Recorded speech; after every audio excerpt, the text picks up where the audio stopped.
My family thinks I'm crazy. Podcast where I, your host, try to give you some tips on how you can explain all this weird, wild, crazy conspiracy stuff to the people you love most. Because that's what I've been trying to do for the past 10 years with no success.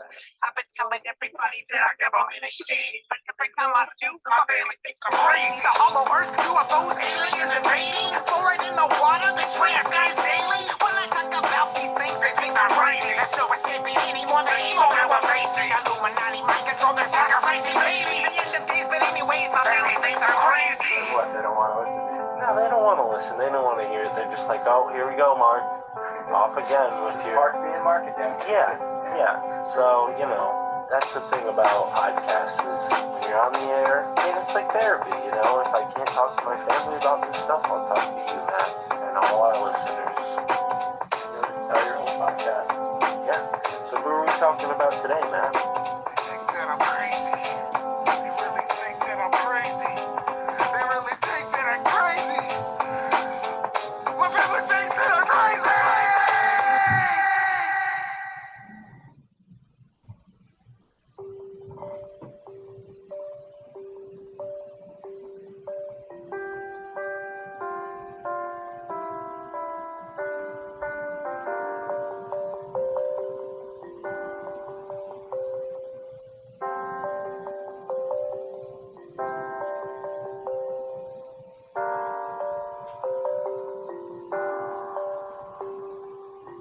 Wax your board down, surf's up, and the waves are epic. Life's a beach, and today's guest crashed through the rough to come out on top, helping countless others face their fears and catch the next wave to a brighter life. Transurfing the new horizon. Marja West, the woman behind LoveTruth&Beauty.com, joins me, Mystic Mark, here on the My Family Thinks I'm Crazy podcast. Thank you for tuning in and enjoy this episode with Marja West.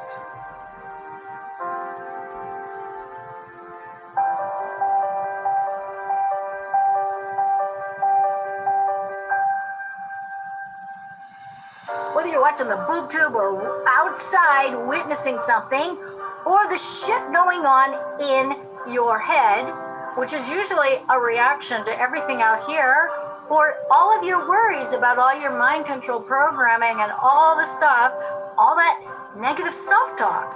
So by owning your attention, the moment you feel yourself tripping out or overwhelmed by what you see, you gotta wake yourself up and enter into the center screen awareness center, because our awakened state is our natural state, and it resides here, where we can see everything in the outer screen, notice everything that's going on here, and know the difference when you're here, where you can witness all of it going on at the same time. And it's only from here that we can compose an up-leveled reality through all of these different layers and components that create materialized reality. You got to do that mental work.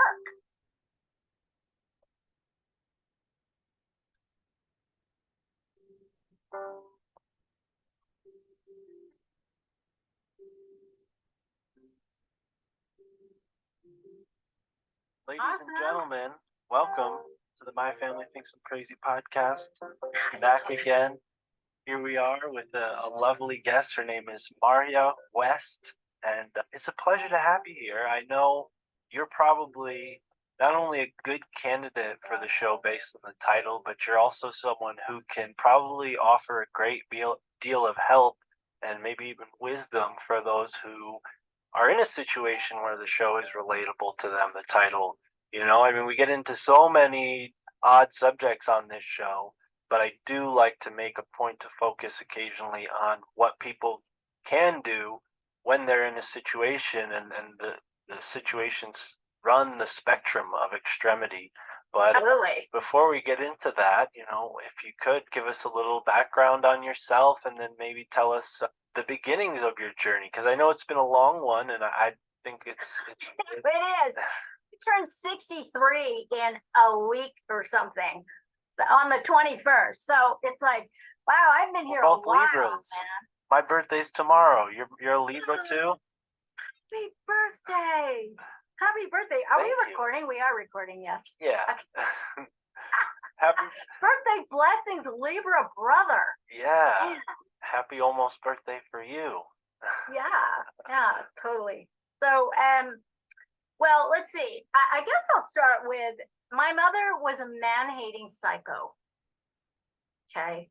And we immigrated here when I was young, and she was not happy with me. She didn't want to be a mom. She really didn't want me. And I was a very curious, kind of precocious little one, always asking questions.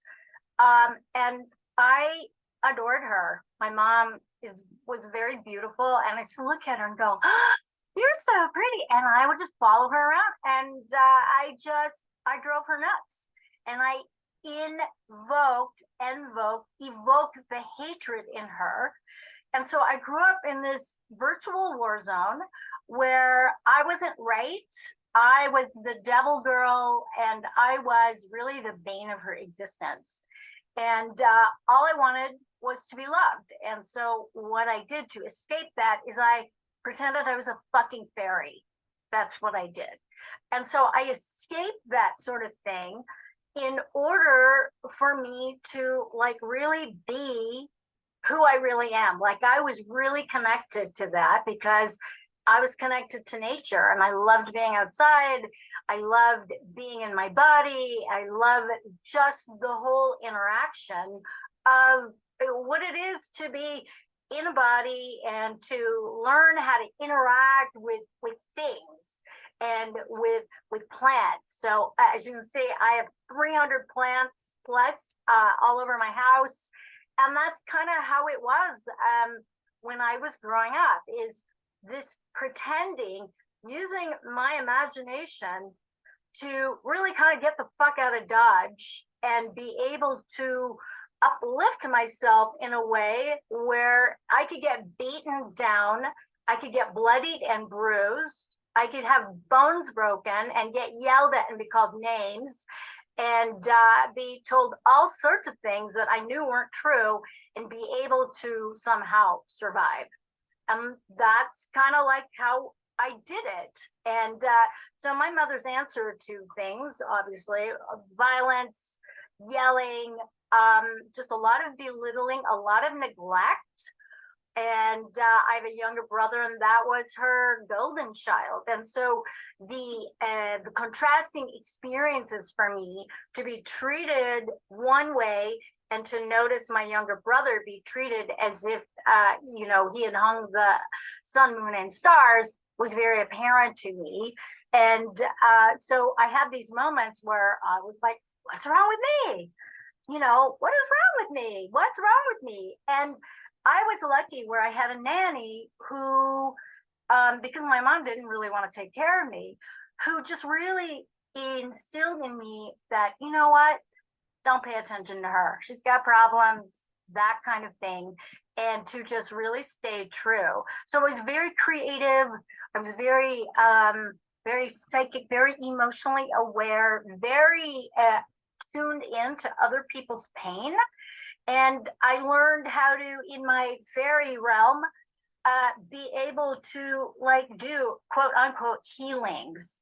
And I could feel that people were really bombing out, and I would either be able to touch them or sort of be able to do hands-on stuff. I take photographs and look at them and go and just wish them well, and really tuning in to their receptivity of what it was that I was offering them. Okay. Now, contrasting that, I noticed that there were a lot of unhappy people, my mother included. And so one of my things that I noticed was the sort of addiction to the boob tube. So this is growing up in the 60s. And that was the whole thing, is that nobody spoke to each other. Nobody spoke to me. I mean, my earliest recollection of being asked what it was that I wanted, I was in nursery school or kindergarten, and I was asked, we were building snow domes out of baby food jars. and mothballs and glitter stars and all that kind of stuff. And I was asked what color I wanted my glitter. Do I want silver, copper, or gold? And I was so whacked out by that question because nobody had ever really asked me directly what I wanted. And so that was like kind of a new thing. It's like, wow, okay, there are other things going on here. And so those contrasting experiences of having this one household and then seeing other people in, like, my neighbors, my best friend, her family, I would escape over there. They actually talk to each other at the dinner table, was kind of amazing. So it's like I knew that I don't know what I had done to be dropped in this shit show, but I was gonna make the best of it. So pretending to be a fairy allowed me to not just engage my third eye, my imagination, but to also kind of advocate for myself, even if it was in secret, to be who I really, really am, no matter what was going on with the family. And so, as the black sheep, I took on really the family tribal shame in both directions. My father was not in the picture ever. And so I didn't grow up with a healthy sort of masculine model. I didn't even know what that was. And like most of the men in my family tribe, they were all order takers. They were all part of the military on all branches. And so they'd hit town for, a few weeks and then they were gone. So in my experience, men were not reliable. They're going to go do this, that, and the other thing. And then you have mom who's just insane. So I vowed that I was not going to be like that. I was going to be the complete, I wouldn't say opposite, but just kind of stay true to the magic that I felt that was actually me. If you can relate to that, which I'm sure you probably can, because I think as I call us divine in the flesh, as divine in the flesh, we have these markers, we have these inklings of who and what we really, really are for real. So as I got older, as a teenager, I gravitated toward the works of Neville Goddard. I read a lot of fantasy, sci-fi. I was into all sorts of magical stuff. I loved the music. I started playing the piano when I was 4 years old, and the violin. So those were also escapes from the virtual hellhole shit show war zone that I was in, of this very, very unhappy woman who just didn't have the tools. My mom was very young. She didn't have the tools to deal with her stuff, and didn't have the sort of support. And as I got to know her, I started asking questions, which she avoided mostly. But eventually it would turn out that when she was very young, during the Japanese occupation of the Philippine Islands, her family was forced to go underground because apparently my grandfather was on the hit list, so to speak.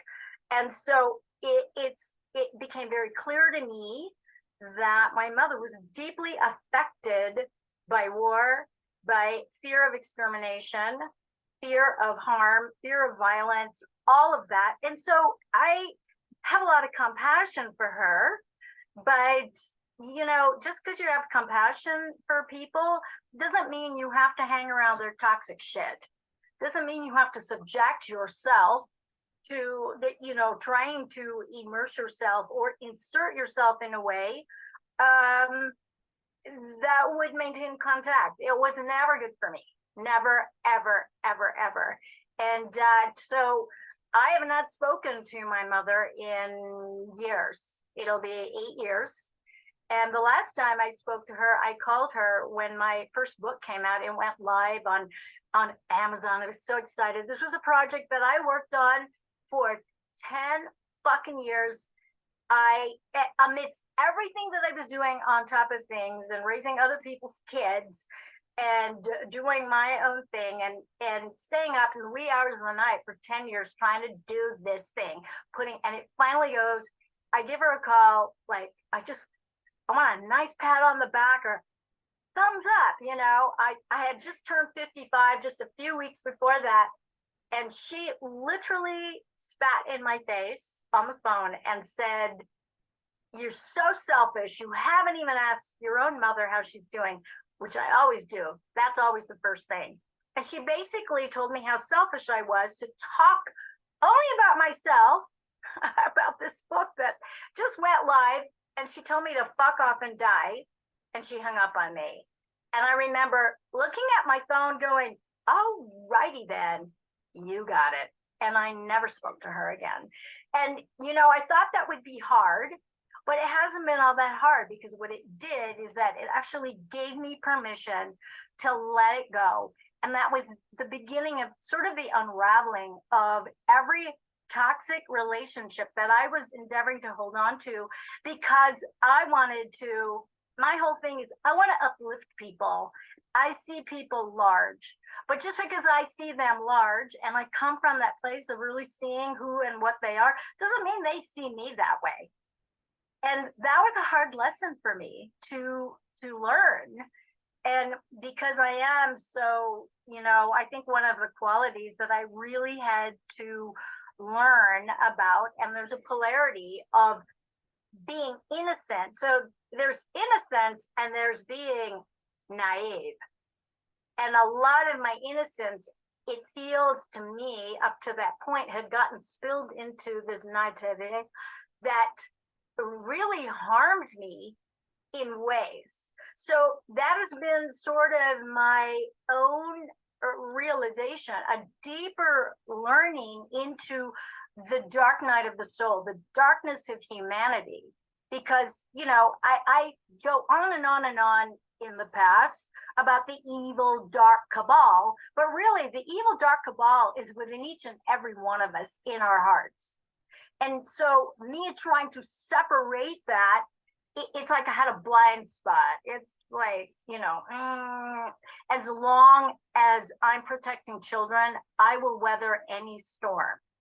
I will weather any abusive, toxic relationship with men, women, and it's been apparent to me that I have entered into this incarnation really to experience the worst of the worst, not just of women, but also of men.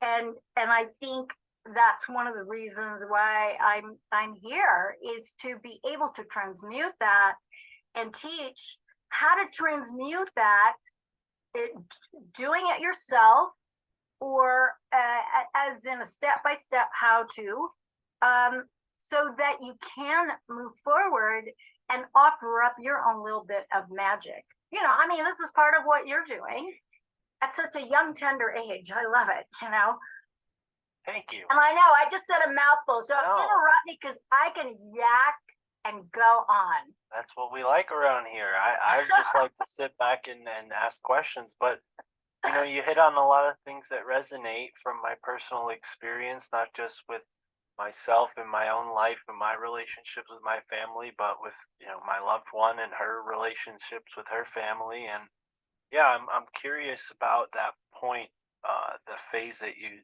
characterize as naivete, because I feel like this could be something that people get lost in with shows like this, this idea of conspiratainment, or even, spiritatainment, where people are sort of, they're in digesting all this information, but they're maybe still hanging on to some of the things that are holding them back, the bad behaviors, or even relationships with people who are toxic and again don't see the world the same way we might.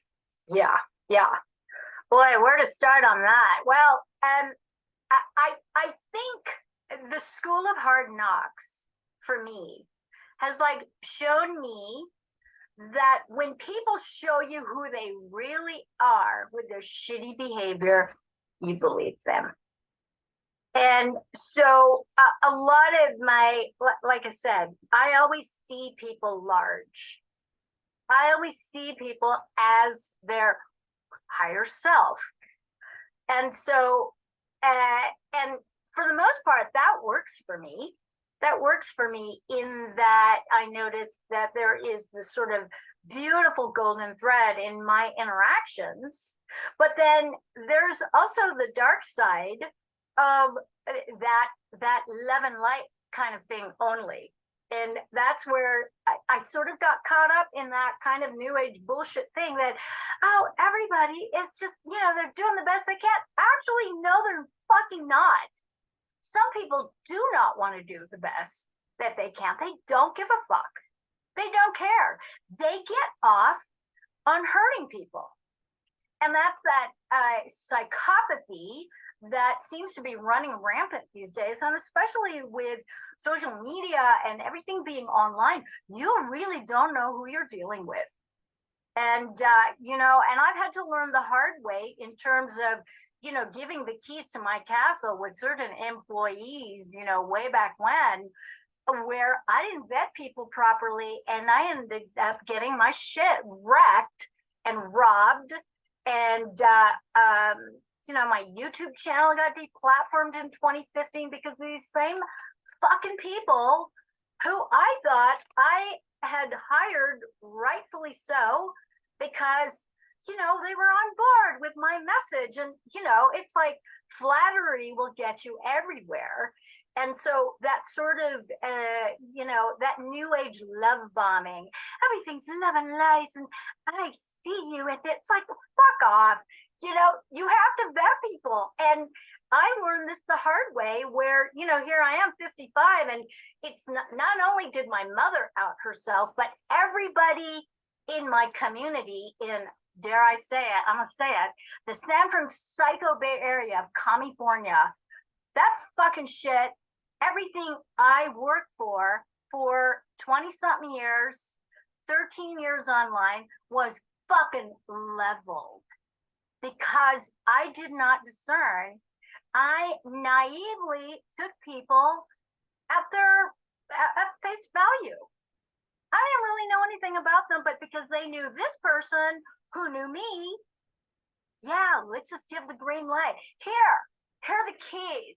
Have it all. Oh, you want my bank statements? Oh, good. You want to do the books for me? Fab.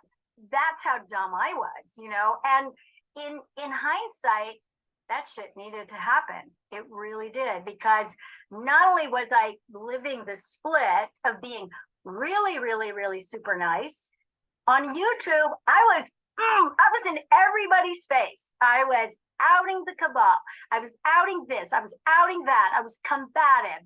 I was, on the one hand, being nice to all of my people and seeing them large, but then doing the split with the evildoers, and I know better.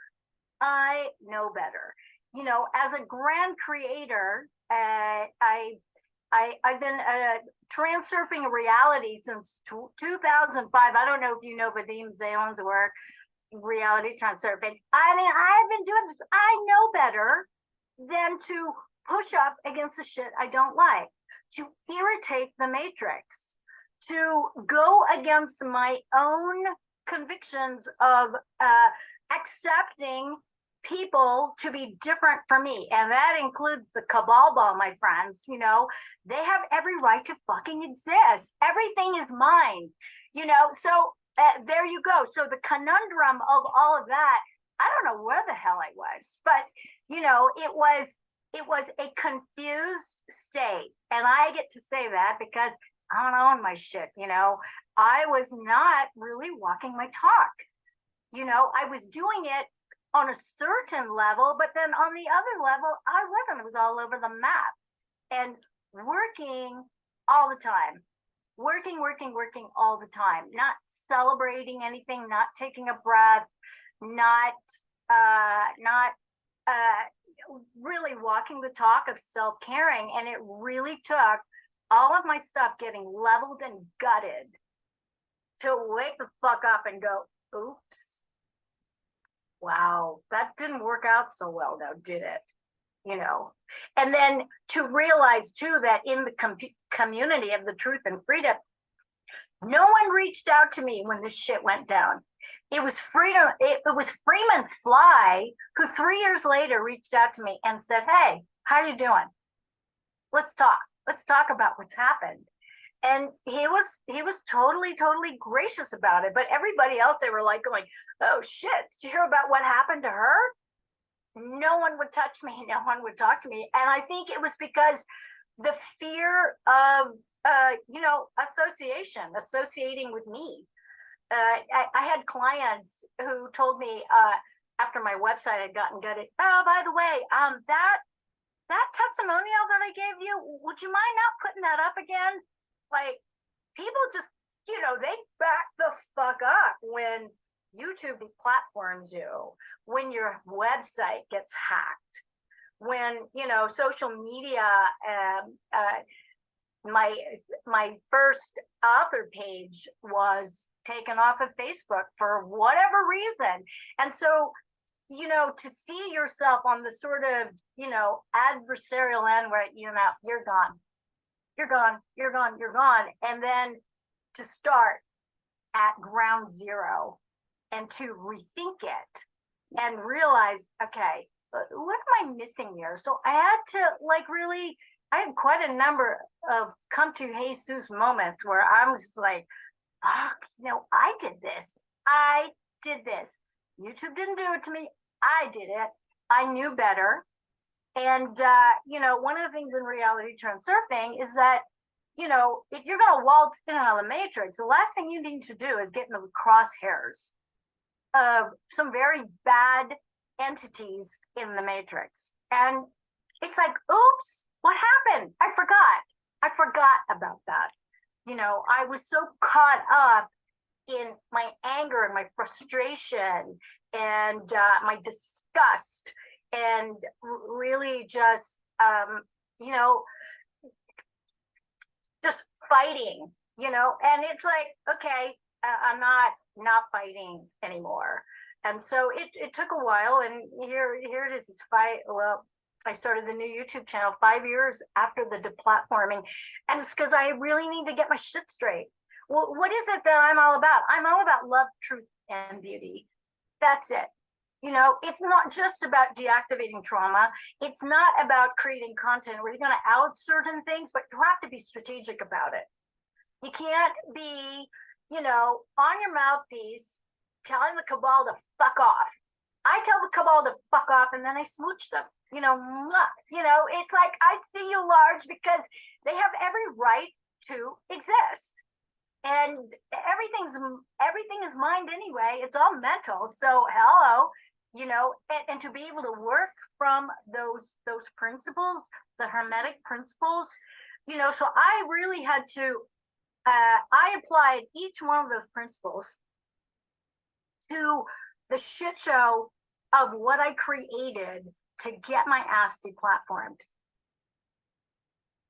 And it was sobering. It was really sobering. It's like, whoa, girl. And so, I'm really dedicated to really applying those principles and teaching people how to do it, because there's a lot of people that talk about natural law and the great work, and they think that it's about putting out content about government being slavery. Okay, that's good, but what are you doing in your personal life? Are you showing up? Are you showing up for yourself? Are you showing up for your family? Are you harming yourself? Are you neglecting your children? Are you slapping around your husband, your wife, your girlfriends? What are you doing? Like, what the fuck are you doing? And to get real clear that, we all have to answer to Love, Truth, and Beauty, I think. And especially those of us who are purporting to be advocates and champions of natural law or of the divine masculine and feminine, you better have your shit straight. Because I do believe in karma. And if if you are not congruent, and when I say congruent, I'm talking about what I call heart, mind, body, soul coordination. That is unity consciousness to me. You know, your heart, your feelings, your emotions, your thought quality, your beliefs, your actions, okay? The stuff you do and the stuff you don't do, equally important. The stuff that you, where you just bear witness and you are rock solid in your stillness, all that is important to be in alignment and congruent with your soul. They all have to speak the same language. They all have to be vibrating to that highest quality. And so, and if it's not, you gotta out yourself. Shit is gonna get wrecked. And it's happened time and time and time again. And I'm witnessing all these people who are like, oh man, you were just right. I don't want to be right. I'm telling you that I'm not making this stuff up. This is all divine law. This is all natural law. And it doesn't give two shits about your feelings, you know, about your personal stuff. But it is up to you to apply what you know, those principles, and be very impeccable in your integrity in every category of your life. You can't be like, that was my problem. I was not in some categories I was good. In others, I was just fucking off. I was sound asleep at the wheel. And I was not owning my attention. You know, I was letting circumstances like really rule me, you know? Yeah, wow. So around the time of the deplatforming, there was a transition to love, truth, and beauty. And Yes. I, as a fellow Libra, I know we both can appreciate that maybe a little bit more. I don't know, at least we're told. And I'm curious though, you know, what exactly do you think got you deplatformed? Because I agree with your decision to emphasize the glass half full, so to speak, rather than the glass half empty. Yes. But do you think it was just that you were sort of promoting a glass half empty, or do you think you were touching on things that they particularly did not want out? It was all of that, all of that. So I do remember this one particular video kind of thing. Now, I do not do politics. I don't vote.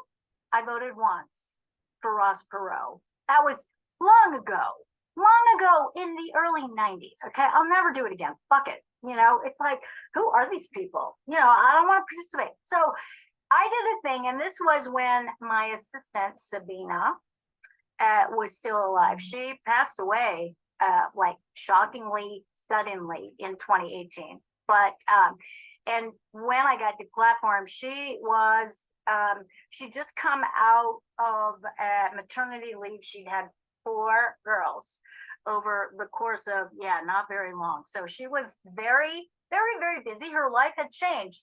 So anyways, when we decided to do this thing, and I met Donald Trump twice. I like him. Would I vote for him? No. But I liked him in the sense that, first of all, he's really tall.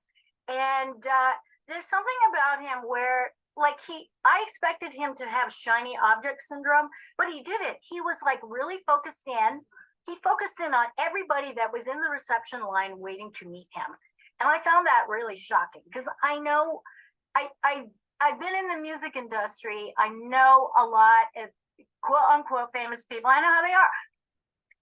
I mean, they can't keep the focus. And that's what I noticed about him. So anyways, during that whole, I guess when he had announced what he was going to do and all that, I was like thinking, wow, this is going to be a really good drama shit show in the Matrix. You know, it's like, let's just start making popcorn right now and just see what happens. And anyway, so I just noticed all of a sudden there were like these slants, like he was a leftist. I don't know why.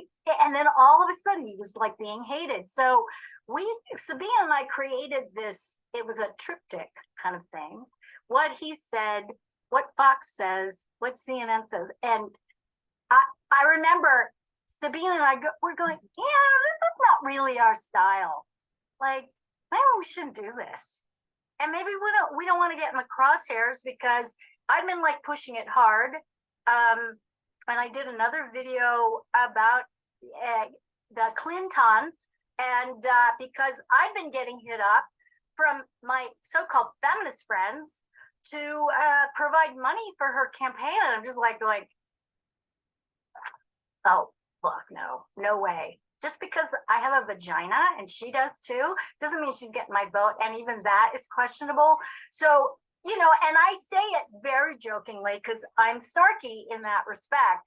And so I remember when we put out that video, it got into a lot of trouble with a lot of people. And I actually ended up taking it down. So right before we published it, Sabina said, you know, maybe we shouldn't do this. And I'm like going, well, and I was moving out of California at the same time. So it's like, okay. So I hemmed and hawed. I said, do it. It was over. It was just over. They'd had enough of me. And I think it's because I was pushing the cabal ball. I made a lot of relationship stuff with HC and the cabal ball. I always talk like that. And, you know, people were like going, what the fuck are you talking about? And, you know, so I would get into these conversations with people, and I think that's what did it. It was like the last straw. That's it. You can't be doing this. And then I did other stupid shit. You know, I did stuff where I did a whole video series on the coffee enema. You know, stuff like that with me, you know, the camera looking at me from behind on my computer, putting the order in, and then answering the UPS guy knocking on the door, delivering it and opening it. And there was quite a number of unglamorous things. So I think I was just doing stuff that, whatever, you know, and so now for me, I've got the iPhone, I hit record, I'm either on Zoom, I don't edit. I'm not going to learn any editing programs. I don't give a shit. I'm just going to do it. There's no music. I mean, I used to get strikes for my own music.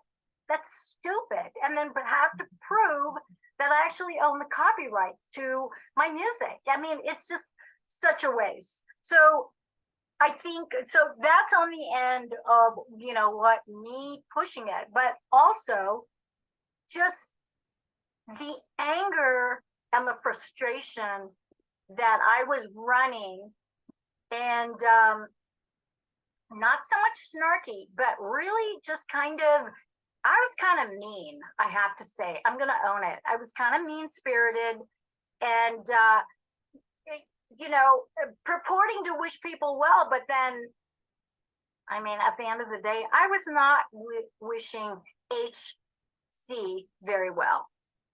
Okay, I'll own that. And, you know, so my in-your-face hatred for the cabal ball, so to speak, I think it was my undoing, honestly. You know, when I think about the energy that I was putting out to expose, you know, and I did a lot of stuff on SRA, satanic ritual abuse. I did a lot of, and that was more on the sensationalistic stuff. Let's talk about the blood and gore of it, rather than the solutions of unwinding and deactivating that trauma. Do you see what I mean? And it's like night and day.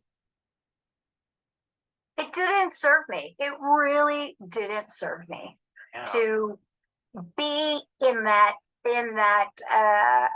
what is it? It's that righteous indignation, because you're still pushing up against it.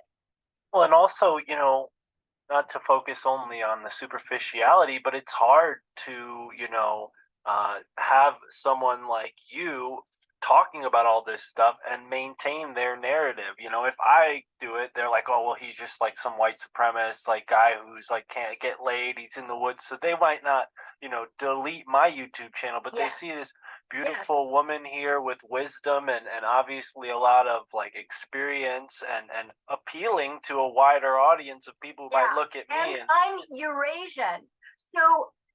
So part of, like, I remember the hate mail. Some of the hate mail is that you should be ashamed of yourself. I've been called oh my God, a patriarchy apologist. Wow.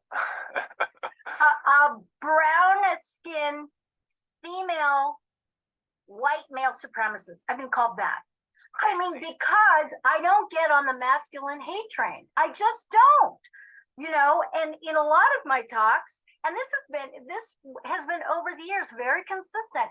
One of my signature speaking points is the integration of the masculine and feminine within, and of course in the matrix and all of that mind control, it's all divide and conquer. So we're going to divide masculine and feminine, men, women, and now we've got the fucking 92 pronouns. Oh my God. And people cannot see it. They can't see through it. And so because I'm Eurasian and I have a certain there's certain assumptions that people make about me, that I'm some kind of leftist, man-hating, fake feminist. You know, I'm not. I've had people apologize to me about racism. I've never experienced it. I immigrated here. I didn't experience it. And I'll say this. That was not my reality. I'm not some helpless little Asian girl that, oh my God, you know, dude, I got 3 black belts. Fuck off. Don't even. Don't challenge me. You're compelling and so, you know, it's like, what's the deal? Yeah, you're compelling, you're interesting, and you speak it well, and it's hard to put you in the box under those labels that they want to confine people to. And But I think that's really well, I think if they don't do it, they get really upset. Right. Well, I think that, I mean, in my opinion, take it for what it's worth, is more likely the reason why they censored your account, because I see the more, we'll say, negative content that's leaning glass half empty, which you did sort of reconcile. Like, I don't really feel that, you know, proud of myself for participating in that, but it seems like they're okay with that flavor of, you know, conspiracy because it fits into this extremist sort of catch-22 that they try to pull us all in when we figure out what's really going on.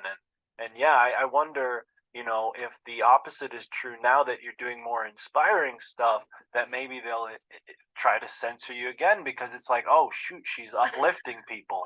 Well, BitChute took down one of my videos recently, and it was a video where I was outing the truth movement. Because I have people coming at me, you know, reporting to me. I don't like gossip. I don't like, you know, but when people are, you know, sending me like videos and snapshots, screenshots of like shit, and I'm like, what the hell? And I know that for myself, and also being part of One Great Work Network, Mark Passio's platform, you know, I feel like I have a responsibility as the grandma of One Great Work Network that, okay, dudes and ladies, if you guys are purporting this and that, and you're not practicing the principles to your daily life and to your own mind control, and not deactivate and not doing the great inner work, and you think just pumping out content is going to do it, you are kidding yourself. You're kidding yourself. And I was just, you know, that video was really about imploring everyone that we could do better as a community. And I know I saw your podcast with Sam Tripoli, and we could do better as a community. Absolutely. And we are better together. But you know, and I think he acknowledged that, you know, the truth and freedom movement, they tear each other down. It's like the most disgusting thing I've ever seen. And I've seen this for decades. I mean, whether you're talking about disclosure with the ufology community or healthy food, healthy lifestyle, whatever. I mean, they are going to war with each other, and there isn't any unity, which is why I'm always kind of like on the outside looking in. I don't, and I was telling a lot of the kids, it's like, you want to spread the word about natural law and truth, you need to start practicing doing your talks and your events in venues that would throw fucking rocks at you. You need to learn how to take a hit energetically in order to uplift and perhaps inspire maybe one or two in an audience that would throw you under the bus in a nanosecond. So that was one of the things. And BitChute took it down. Right. Whatever. So I'm hearing all this stuff that BitChute is just kind of like, it can get really bitchy. And just, I didn't get any warning, nothing. So well, I'll tell you what, I have some experience with that. Although I'm not a part of the Great Work Network, I started a podcast cooperative called Alt Media United with the intention of helping people become independent content creators, not relying on a network, not relying on any one entity, and also having the education to know how to do a podcast in an independent way. And yeah, it's interesting, we've had a lot of people join in, some little disputes and quarrels here and there. And yeah, it's sort of disheartening to see when people are not like in it for the right reasons. With Alt Media United, I mean, we're really just a website where people can go to find this type of content. So there's no like, inner workings of the group, so to speak. But yeah, it's concerning, and I think it speaks to the larger systematic illness that infects our society more or less. People are waking up, but they're carrying with them some patterns from their trauma or whatever they've experienced. That has got to go. It's all got to go, because if we don't clear out our trauma, and this is the thing too that I make very, very clear. And in that video, I turned it around. I went, look, if you think I'm talking about you, you're probably right. I am. And I love you. I hold you large. This is the work that we have to do. It's not just about creating content.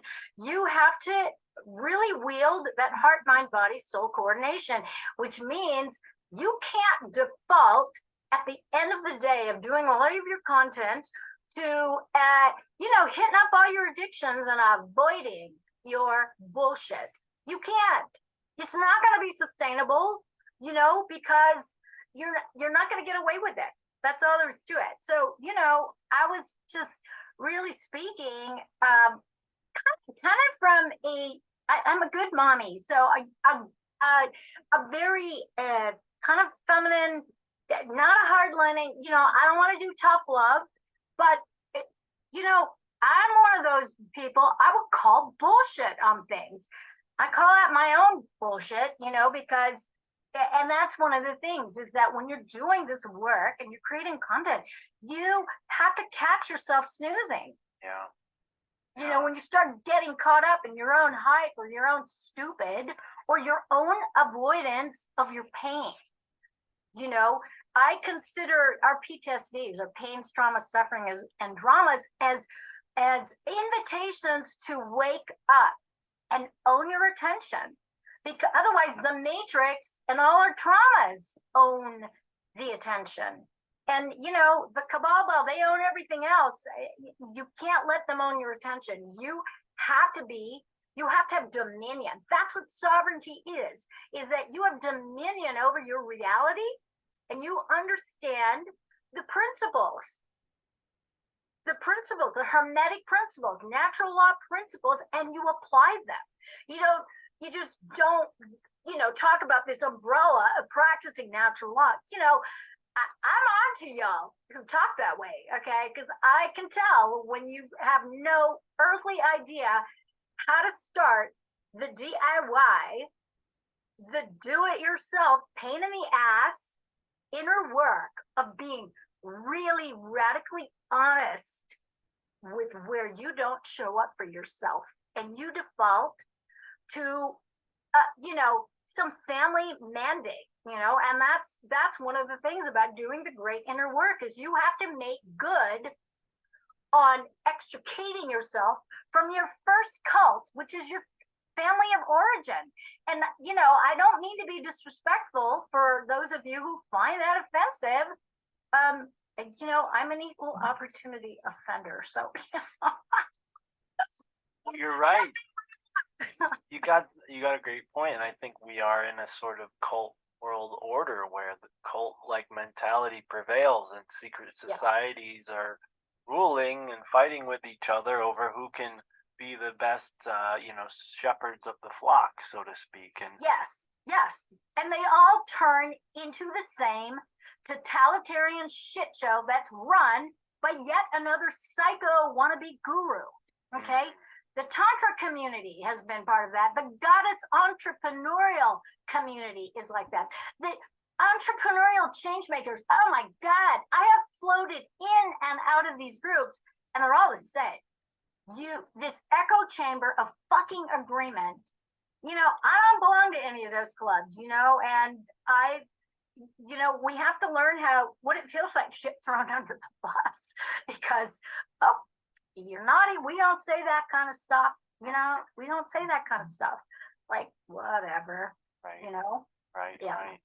Yeah, and I think that we're in sort of a precocious situation where people are being, processed, their trauma is sort of being ingrained into them, and then they're sharing that with others.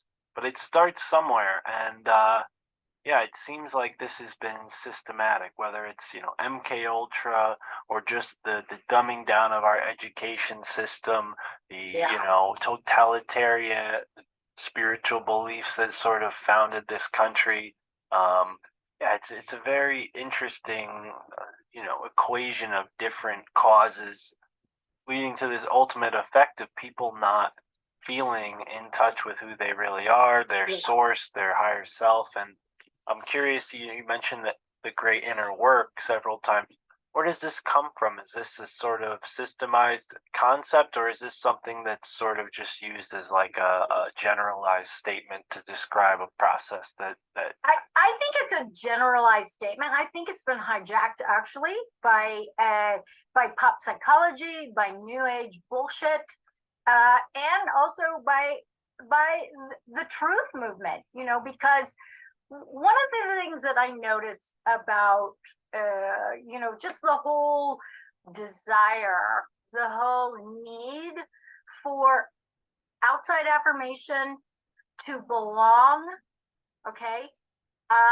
These are all very indicative of trauma in terms of our tribal, our family of origin connections. And if you don't get that straight, you are going to project that need onto a group, onto a cause, onto, some echo chamber where, as long as you get agreement, then you're going to feel good about yourself. It's an illusion. It's delusional, actually. You have to learn how to stand on your own. And how are you going to do that? You got to pick through, as what I say, that, this is the pain in the ass work that I did where I was on my hands and knees, literally for decades, sifting through, the Tibetans call it the charnel grounds, which is the burial grounds of all of your unprocessed, unquestioned, unchallenged, beliefs in your traumas, beliefs in your limiting stories, beliefs in your, whatever. And we are in a society within the matrix where we weaponize our woundology. And it gives us an excuse to act shitty and to blame an entire group of people for your traumas. I mean, wow, way to go. I mean, that is not empowering. That's not empowering. And then expect some kind of restitution for it. I mean, it's like, what? It's so weird. Like, I've had strange experiences. So in the middle of when Seven Oington, I call it the COVID, when that hit, I remember being in a box store.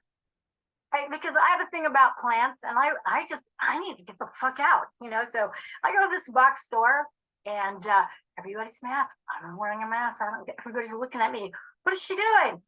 Back away. Everybody's backing away. But there was this dude. I noticed him, and I'm like going, that's interesting. And I'm intuitive. I feel energy. There was some kind of interest, and I'm thinking, what's he gonna ask me out? And I hadn't been out on a date in a long time, so I was just like, hey, he's gonna ask me out and go for a drink. I'll go, whatever. And when I got to the aisle that I needed to go, I was doing a revamp of my outside irrigation, so I could be outside basically. And this guy got on his hands and knees, knelt before me, and asked for my forgiveness. I shit you not. I'm like, wow. Rise up, my friend. It's like, get off your knees. What is wrong with you? And he's apologizing for this racism thing, which as I said, I never experienced it. So I told him straight up, look, dude, I don't know. And apparently this was the latest politicized shit show that was going on in mainstream media that people were falling for. These people apologizing, white people, white men apologizing. And I was like, wow, okay. And I wrote down some things. I sent him over to Mark Passio's site, What on Earth is Happening.com. I said, here, start from video 1 and work your way through, because this little suffering, what exactly are you apologizing for? I mean, he was just dumbfounded. And all I could think about is, wow, what would have happened if he had approached some crazy, man-hating, uber leftist, progressive, crazy person? I mean, what would have happened to him? Would he have been killed? I mean, I don't know. I would have wiped their shoes on his back. Holy moly. But that's some of the crazy shit that's happened to me. And I've also had crazy, angry, fake feminists knock me down to the ground and spit on my face for my talk regarding the integration of the masculine and feminine. I mean, it's the most, you can't make this shit up. It's like, are they not hearing me? Am I just not being heard? I'm not talking about divide and conquer. I'm talking about, the divine masculine is not a man, just like the divine feminine is not a woman. These are the animating energies that animate both men and women.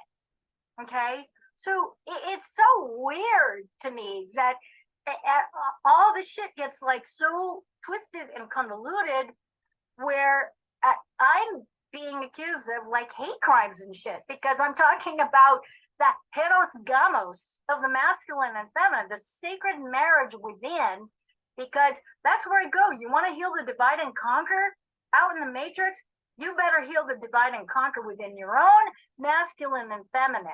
Okay, the doing and the being part of yourself, because that's where it starts. That's, to me, the great inner work, is really looking deep within yourself. And how do you deal with the being part of you? How do you deal with the doing part of you? I know that for me, as a woman who has been out in the world, in my sacred work, I'm going into my 36th year of doing what I do, and I've had to mostly be in my masculine. I'm not a man, but the doing has been of great importance in me being able to disseminate the information, the Yeah, the information that I'm endeavoring to impart and to uplift humanity in my own special way, my own unique way. And, that's not going to happen with me owing out. That's for sure. So, in terms of left, right brain synchronization, I am the ultimate in that. I'm good with that. I'm great with math. I'm a musician. I'm also an artist, and so I do well in all those realms. And that's part of the great inner work, is to balance our brain hemispheres and not get stuck in falling out or get stuck in that doing that hustle culture. I don't want to be part of that, and I know what that's like.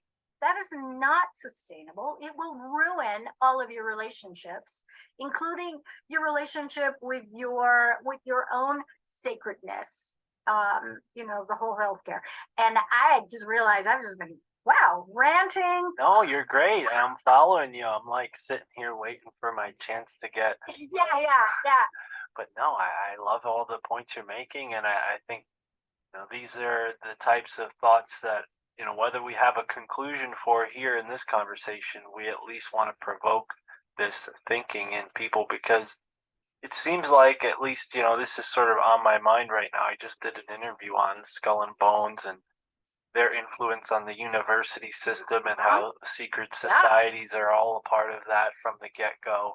And we see this Marxism come through the college system with this secret society that spread itself throughout the country. And look at the result of it. You have this weaponization of the youth and their natural sense to rebel against the standard order of things.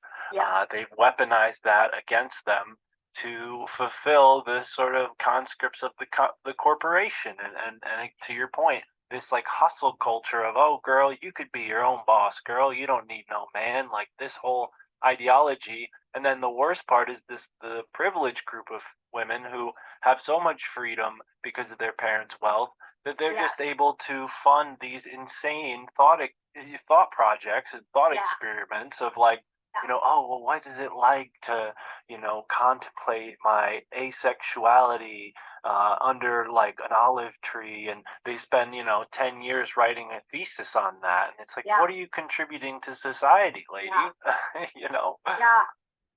Exactly. And that whole Marxism, that was happening when I was in college in the 70s. Like, I couldn't believe how, and I was being approached, because I'm great at math and science, being approached about, oh, you poor thing, and I'm just like, what?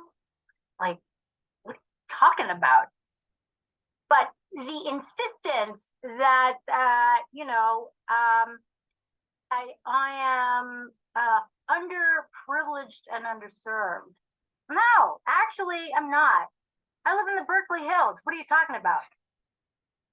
I've not experienced that. I've experienced that from Asian people, but I've not experienced that kind of systemic racism and sexism.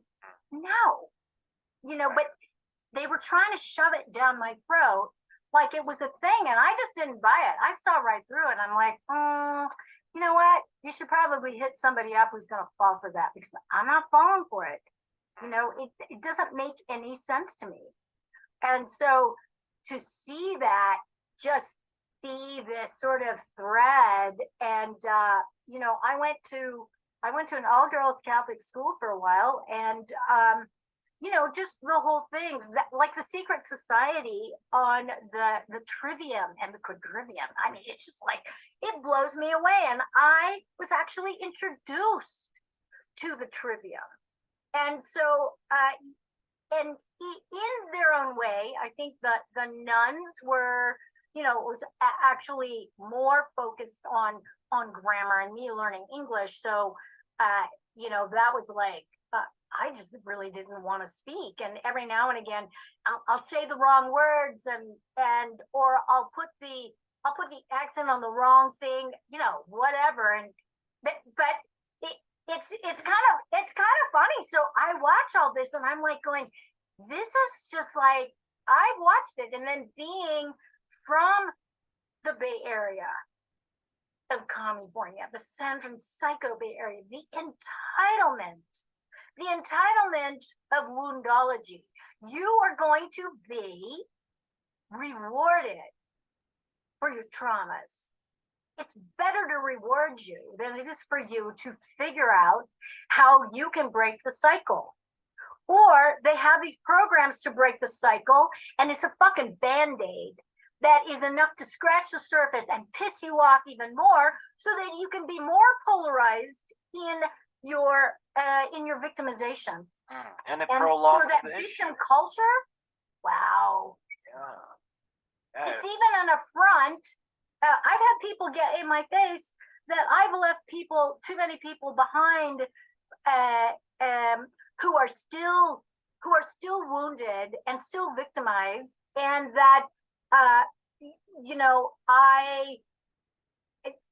I'm doing something wrong because I'm celebrating people who have figured it out. It just kind of blows my mind. So if you're healed, man, you can be in trouble for that. Right. Weird. Right. Yeah. No, it's incredible the hypocrisy of these institutions. They get these sort of more elite people and then convince them that they're victims, and it really just delays any progress of actually creating a better system.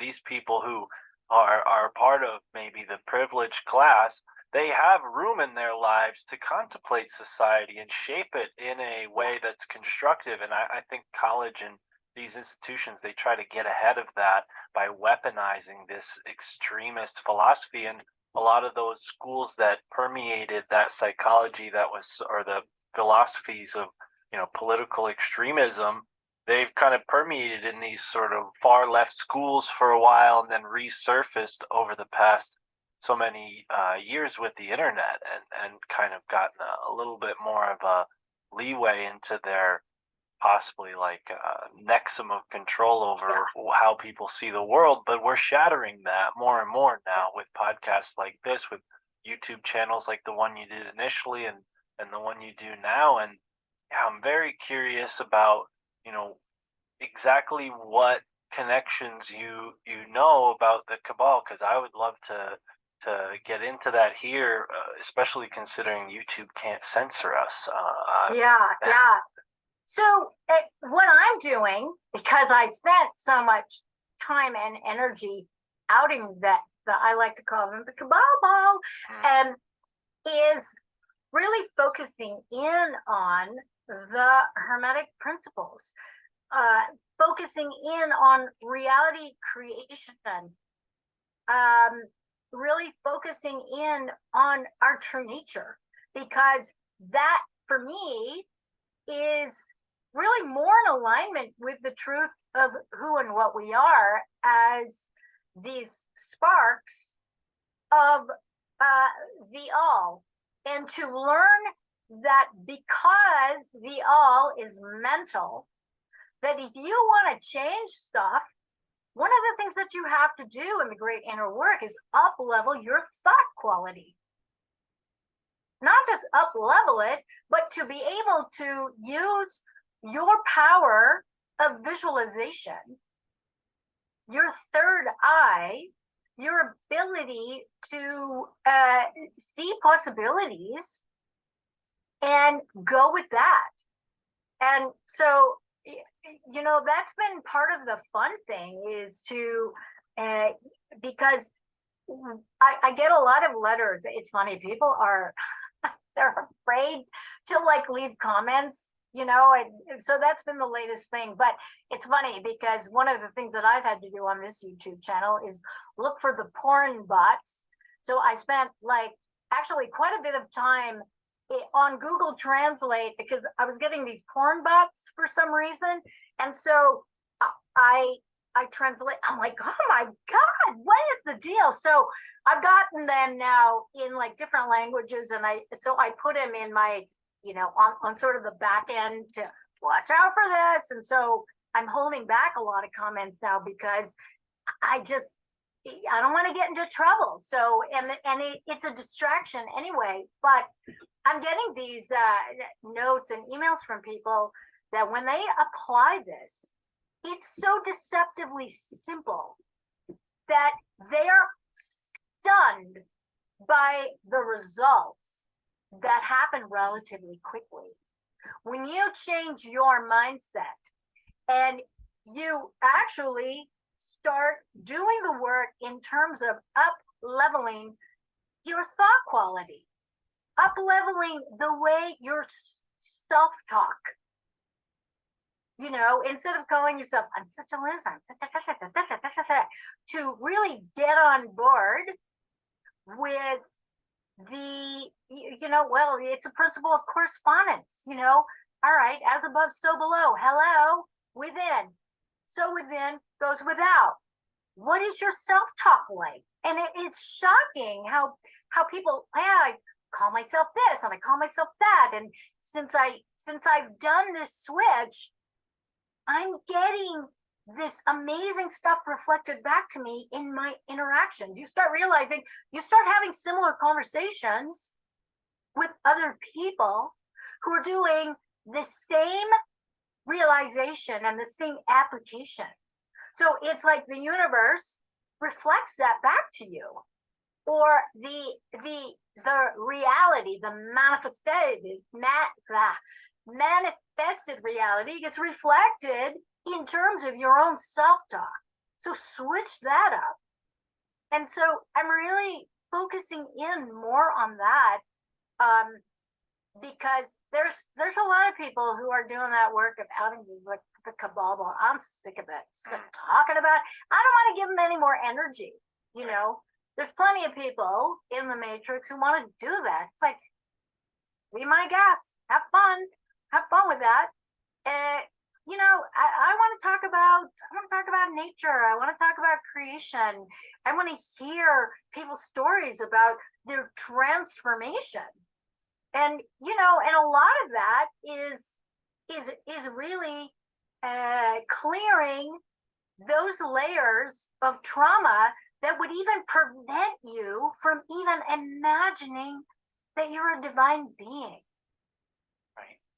I mean, just getting back to these sweet basics and being sweet with ourselves, being sweet our self-talk, and our outlook to other people. And so I've done a complete circle with that. I don't have that naivete anymore.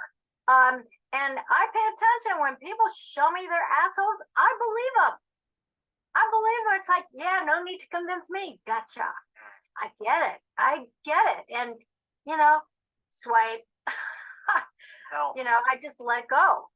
what advice would you have for someone who might be in the situation where they live with somebody who, or they love somebody who, employs negative self-talk in their own daily life, right? Because I personally can say that's part of my personal growth is getting over that negative self-talk that was instilled in me through family, through stern parenting, and this idea that, I have these expectations to live up to, and still there's holdbacks from that I'm dealing with. But what I've noticed in relationships and friendships is that it's very hard to relay sometimes this message to people. They hear me, for example, saying like, oh, well, have you tried, like, instead of saying like my life sucks, saying like my life's great, and they're just like, it's almost like so simple that they're like dumbfounded by it. Like, that's so dumb, it could never work. Meanwhile, I'm over here like by myself in my car, like singing songs and realizing like, oh, my life's getting better because the songs that I'm singing along to in the car are matching this positive reality that I'm not listening to the negative music anymore that I was reciting and thinking my life sucked. Like music for me kind of pulled me out of that, among other things. But what advice do you have for people who maybe live with someone who they want to teach about this self-talk? My advice is for those of you who are in these relationships with people who are really kind of on a negative slant internally and therefore outwardly, is that you hold them large. You see them as their divine true selves. You see them as they truly are, not as their circumstances, not as their traumas, not as their mind control programming, their challenges, their whatever. See them, hold them in that space of love, truth, and beauty, and remind them, you know, and it takes a while. And, you know, it's so funny because so many people in the Matrix are so, you know, they've got that celebrity gaga, gaga, you know, that kind of thing. It's like, okay, if you're going to do that, why can't you hold yourself in that frequency? And, you know, because what it is, you know, that fake it till you make it. I mean, it's true. You need to act as if you are the end result of what it is that you desire. And it's not just seeing yourself in that final gold frame using transurfing reality lingo, but it's also in that goal frame of seeing yourself as a success. What are the feelings and the emotions that you will need to feel in order to materialize that reality? What are the thoughts, the beliefs that you need to align with in order to materialize that reality? Because, you know, all is mind. It's mental. So you have to do that work. And that work has all these different layers. It's got an emotional component to it. It has a mental component to it. It has a physical component to it and an energetic. You have to line all that up and have that heart, mind, body, soul coordination. It is so deceptively simple, and you have to own your attention, you know. And in the Matrix, the Matrix owns our attention through the outer screen of what it is that we witness in any given shit show, whether you're watching the boob tube or outside witnessing something, or the shit going on in your head, which is usually a reaction to everything out here, or all of your worries about all your mind control programming and all the stuff, all that negative self-talk. So by owning your attention, the moment you feel yourself tripping out or overwhelmed by what you see, you gotta wake yourself up and enter into the center screen awareness center, because our awakened state is our natural state, and it resides here, where we can see everything in the outer screen, notice everything that's going on here, and know the difference when you're here, where you can witness all of it going on at the same time. And it's only from here that we can compose an up-leveled reality through all of these different layers and components that create materialized reality. You know, you got to do that mental work. Yeah, And, so you know, well people said. are like, shit, how do I do that? You know, well, you start by getting clear on what it is that you want to create. Okay. Right. And a lot of that is doing the comparisons, you know, seeing the polarities in your life. Well, what do you prefer? You know, give yourself the permission to get clear on what it is that you want to create. Oh, that sounds fancy. No, actually it's not. It's good work to figure that out.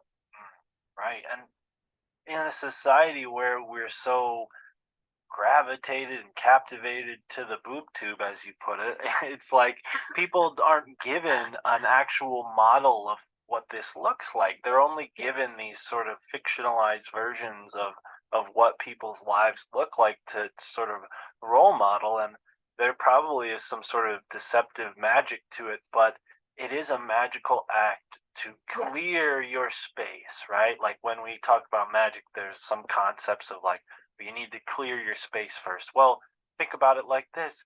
All of the politics you see on the news, all of the entertainment, all of that garbage, that is muddying up your spiritual space. And as soon as you clear all that out, it's not selfish. You realize, oh, it's me and the universe around me, and I need to focus on my relationship with the universe around me. And this is how you do it. And I think you crafted that sentence so perfectly. when you said that, it's you, and I'm probably not going to be able to remember it, but you're sort of holding your results, this is what you need to be now. Like, you need to be the end Yes. results of what you want now. Yes. And It's I the think that's so application perfect. of the law of assumption. Whatever it is that you want, assume it to be done. Right. And it's that That's part of the mental work is to assume it, and then you watch. The universe has all these cooperating components, and you start meeting people who are having the same beautiful self-talk as you are, and it's being reflected back to you. And these cooperating components, I mean, it's just like sparking, connecting the dots. I mean, it's wonderful and it's amazing. And so I love getting those letters. People are just like, whoa, dude, this shit is happening. It's awesome, and it's like, I mean, it's so good. It's so good. Yeah, no, it must be. For this show, we sort of talk a lot about synchronicity, and I often get emails from people saying, "Oh, this synchronicity happened. I was listening to the show, and that same day I saw this." And it's always, yes, it's cool for me, but it indicates not so much that I'm doing anything right, but that this show is tapping into something that everybody is sort of getting hit by this wave of maybe like synchro mysticism, where they're starting to see how their culture has been sort of mystified in these certain directions, and B, how their actual role in life has been mystified. And then now that you have that realization, okay, well, what does it look like to be clear? What does it look like to be pure without those other intentions invading it? Yeah. And when you own your attention, what happens is that the matrix no longer hijacks you on the outside. When you do the great inner work, the matrix and your trauma doesn't get to hijack your inner field. So you can spend a lot of that energy, because you'll have a lot of energy coming back to you, on focusing in on the details of what it is that you want the universe to collaborate with you with, because that's what it is. It's a collaboration with the mind, with that whole realm. I mean, it is like so freaking cool. I love it. And wow, this has been sort of flying by fast here. I mean, I typically have more time to do research beforehand, and I apologize for being so consumed with my skull and bones research. But please remind. Well, that would do it right there, because that is some intent. That is an intense rabbit hole to dive into, my friend. So my hat is off to you for undertaking that. On today of all days, Indigenous Peoples Day, because I mean, for me, it's particularly special. The reason I became introduced to this whole conspiracy was through someone I met in New Haven, Connecticut, and he basically told me the story of Geronimo and how his skull was taken to the tomb. And it's been sort of my fascination to research why they would do that ever since. But enough about me. You mentioned your book, and I'd love to know the title of it. And I will say we edit an intro in at the beginning, so everybody listening already heard your accolades and all the things you've done. But just for me, my purposes now, what's the name of your book, and tell everybody where they can find it. The book is called F'd Wide Open: The Rude Awakening of the Heart-Based New Humanity. And the F's can be any F word that you want to insert in that, even the obvious. And you can find it on Amazon. And I used to poo-poo Amazon. I don't anymore, because they're helping me out. So you can find it there. Yeah, I think they censor some books, but for the most part, they're sort of the only way to get a lot of this information, especially if you live in a place where they don't have bookstores that are open to this type of genre. I've been to some states where people, You can't find anything that's not biblical in a bookstore because the bookstore owner is Christian, and a lot of this stuff is like let to the side. But yeah, I'm curious, what's next?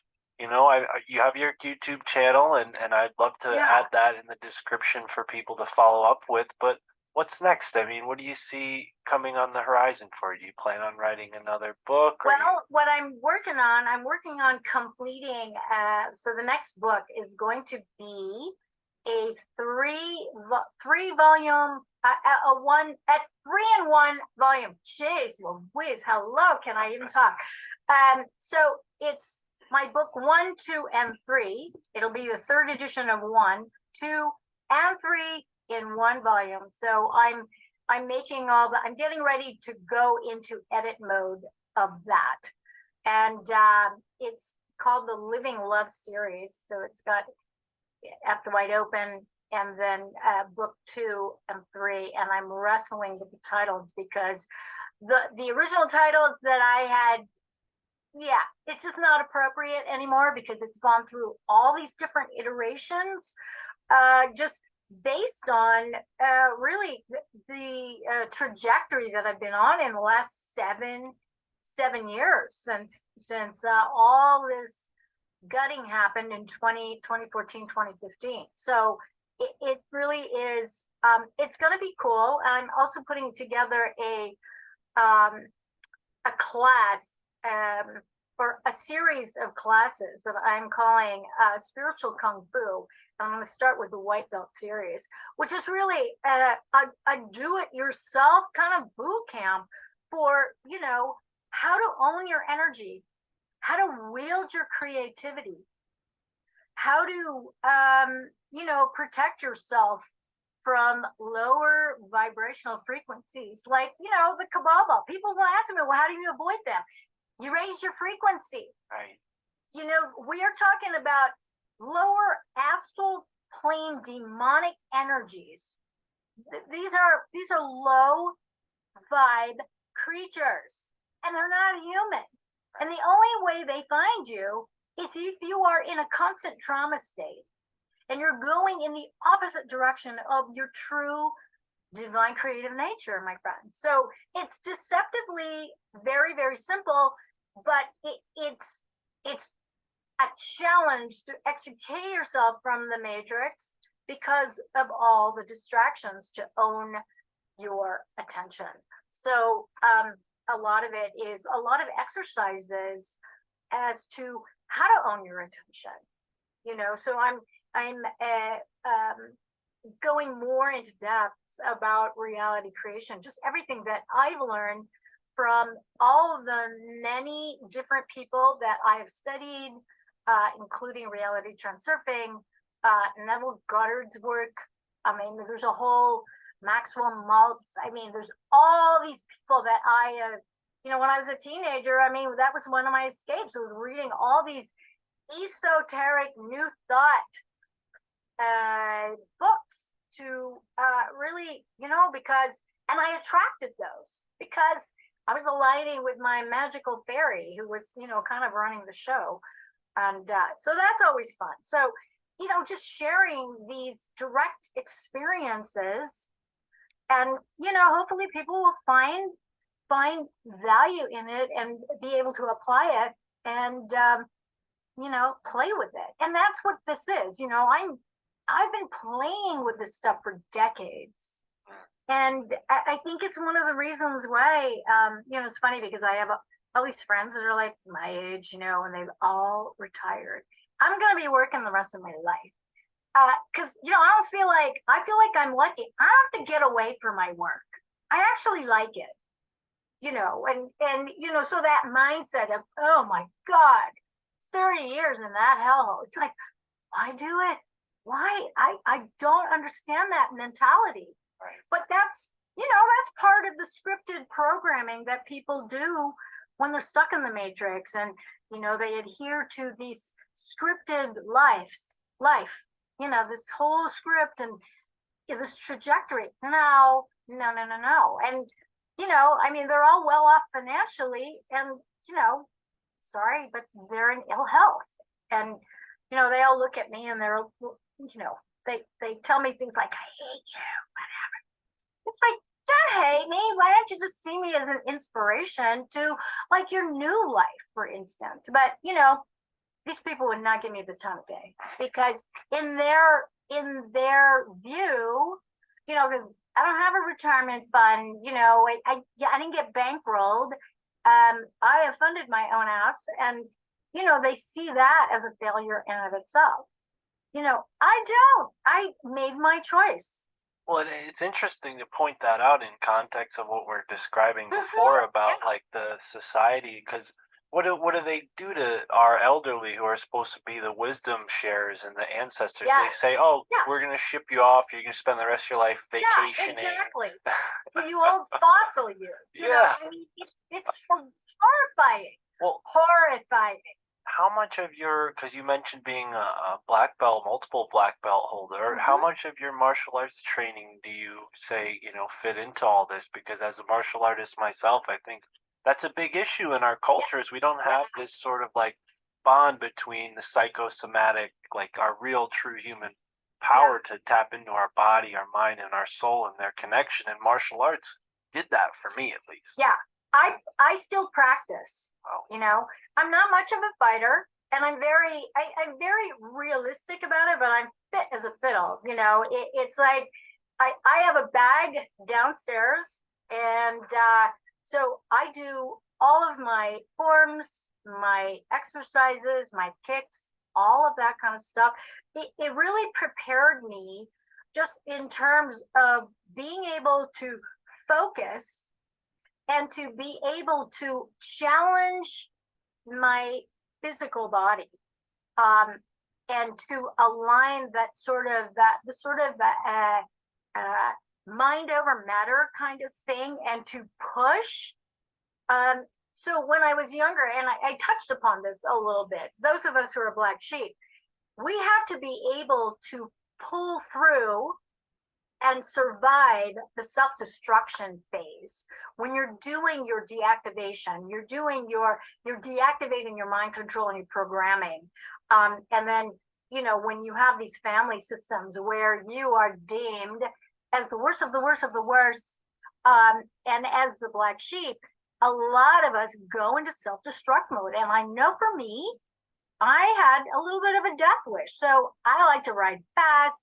I put myself into like really like shady situations and just defying, you know, my life. Oh yeah, okay, blah blah. And then, you know, one day I woke up and I realized, wait, this is not very loving, and this is not, you know, the pain threshold of putting yourself in weird positions where I've had a lot of broken bones. I've had a lot of injuries.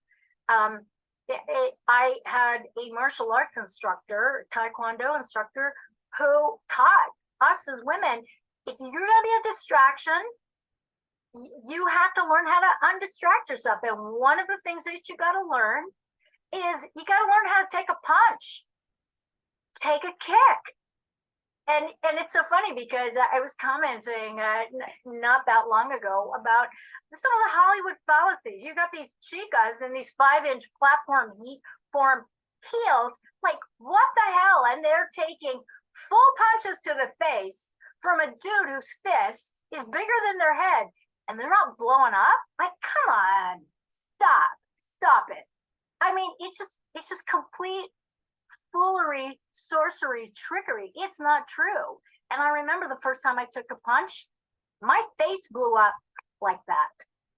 And you have to be able to keep your wits about you and be able to think straight, think on your feet, and apply what it is that you know in order to defend yourself from bodily harm. And so, you know, that's one of the divine masculine principles that we have to learn, is that principle of self-defense. You know, and of course we've got the flip side of that, the feminine principle of non-aggression. You know, but each is appropriate in its own timeline and its own, based on your own circumstances. So I've had to navigate that kind of stuff, and I'm thankful for it. I'm really thankful for it. And and who do I have to thank about? Emma Peel, man. Emma Peel of the Avengers. That was the show back in the day when I was a little girl, her little karate kind of things, but Very cool. Yeah, that one I'm not familiar with, but for me, oh yeah, you should check it out. You should check it out. for me, And Catwoman was good too. Batgirl and Catwoman. okay, yeah, I like some of those shows from that time. Yeah, I'll check it out. I could say UFC was sort of kind of on the fringe of becoming mainstream when I was a young guy, so I didn't particularly like sports, but I did like that. And Bruce Lee and his book, The Tao of Jeet Kune Do, was like, I loved that book. I would, read it every day. I'd bring it to school with me. I would, take it with me to the martial arts school I was going to. And what really stuck with me wasn't the kicks or punches that made up the latter half of the book. It was the first 10 or 15 pages where he takes you through different pieces of Taoist thought, and not really in any particular order. You can just kind of pick and choose which ones resonate. And and I resonated with so many. I mean, it's on the shelf back there, but that laid the foundation for all of this. And you're such an inspiring person. That's wonderful. I love having you here. That book, and the Taoists in general. I mean, they are in alignment with the Hermetic principles. Right. I mean, they really, really are. I mean, the Taoists say everything will eventually turn into its opposite. So, I mean, I know that's stuck with me, and I'm like, That's what we have here in the States. I think that's almost becoming, it's becoming obvious now. But wow, this has been truly a treat to speak with you and learn all this stuff and get some. Thank you so much for inviting me. Yeah, of course. I appreciate you joining me and sharing your well worth wisdom with us. And yeah, I'm excited to have you back on. I want to talk to you and continue this conversation, but particularly when you have these 3 volumes edited and you're ready to reach out to the world. Yeah, you talk about to switch in focus, because when you undertake something like that, I mean, there's some things that you have to shuffle around, and there's certain sacrifices that have to that must be done in order to make the time and to be able to sustain the energy of that. But I'm good at DIY, that sort of thing, and by the way, I'm a fan of your work. Thank you. Truly You. epic, awesome. Thank you. Well, I look forward to hearing what you think of what I do at the beginning of this episode, because like I said, I like to make a full intro. We'll be sure to let everybody know exactly who you are. But one last time, tell us where they can find you. You have your book, you have a YouTube channel again after they banned you once. Do you have a podcast as well? Can people listen? I do. I do. Awesome. So my YouTube channel is Love, Truth, and Beauty. And my website is LoveTruth&Beauty.com. And that is in the process of getting, I'm constantly reinventing myself, or like up leveling. And this is my 23rd iteration of a website. Wow. Since my first website in 1994. My whole life. And so, yeah. What was that? But that was when I was born, 1994. That's awesome. How gratuitous is that? Right. That's awesome. Right. Yeah, I consider that a sign. So, and it's so much fun, because I am learning how to do stuff on my own, because I relied a lot on Sabina, and then, the other group of people. And so I'm having fun learning how to do applications, and because I'm actually quite tech savvy, more so than I give myself credit for. And so that's been like really fun. I've got a bunch of blogs that are like getting ready and just, timing them all strategically. So I just don't like do all of this all at once, So, I mean, that's part of my thing is to let's just drip it, sweetheart, and just calm down. Because I get very impassioned, as it were. Right. And I'm not into burning out anymore. It's just not one of my things. Not one of the things. Yeah, we gotta balance our energy and use it in its right capacity. But wow, this has been really fantastic. Thank you so much for being here, and for everybody listening, go to the episode description, support Marja, and of course, enjoy the moment wherever you are in the now.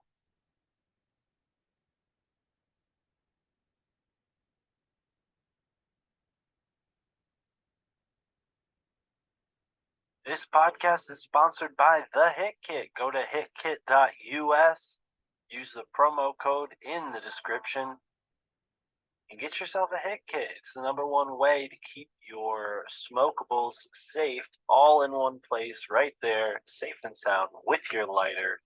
And some of them even have the lighter built in so that you don't have to even take the lighter out to use it. Go to the YouTube and check it out. We got a video there. You can see exactly how it works, or just go to the hitkit.us and get yourself a hit kit today.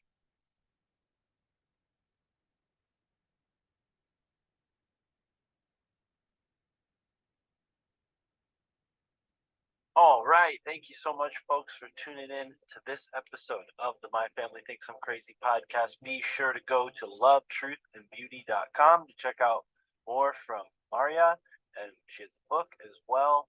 Both of those are linked in the description, as well as all the ways that you can support the show. That's right. This is a free podcast.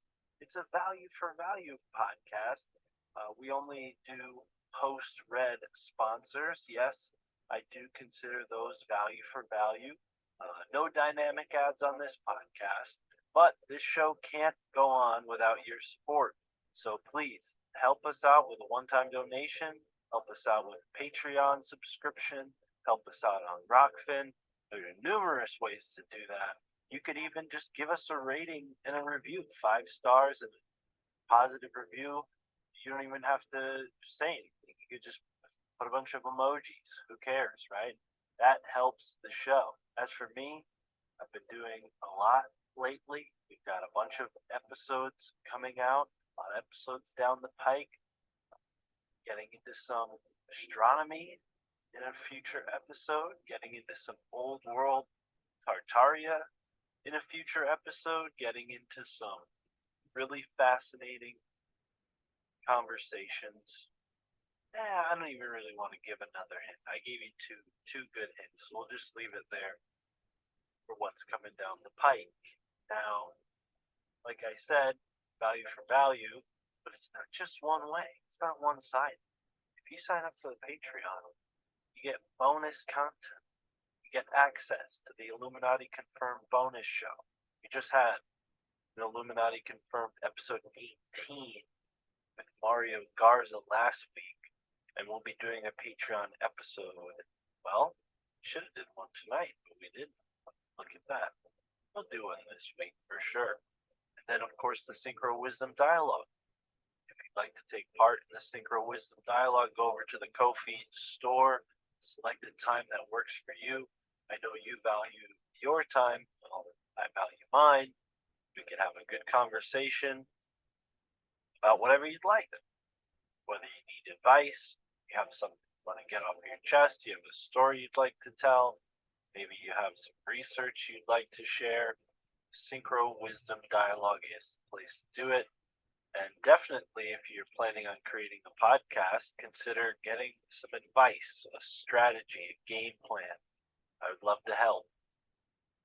We have a new episode of Your Handbook for the Apocalypse that just came out. You can find that wherever you listen to podcasts. Just search Susquehanna Alchemy, iTunes, Google, wherever you listen to podcasts. I prefer Podcast Addict. That's my favorite podcast app. And of course, a new episode of Esoteric America, episode 12, is out today on Rockfin. It'll be out Thursday on YouTube and on all of the podcast apps that day as well. But I do recommend you check out the visual portion of that show. That is the bread and butter of the show. As for me, I've got to get back to work on a new episode, not just this one. Another episode coming out this Friday. So, thank you for tuning in and enjoy the moment wherever you are in the now.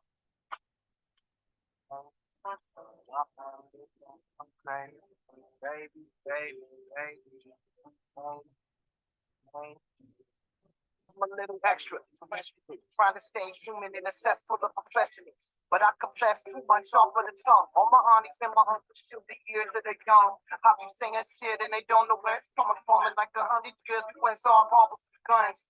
Check the facts, check the bed, check the stars. Stand behind with smirk for while I feel so hard. They each their own, you can stick with your own ways. But eat the rich, drink the motherfucking Kool-Aid. And I can see the red on your lips stain. White skin, blue collar, pure American made. Fuck it. You can keep your blood soaked heritage and run the soul off the moon landed narrative.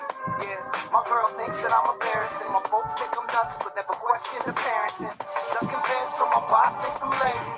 Connecting dots, but it's all kinda hazy. I'm on the internet, feeling like I'm Dick Tracy. My path thinks I'm un-American and shady. Yeah, I'm feeling unhinged lately. The counters of the fifth kind on the daily. You could tell me that the president's an alien, it wouldn't faze me. My family thinks I'm crazy. My family thinks I'm crazy. Baby.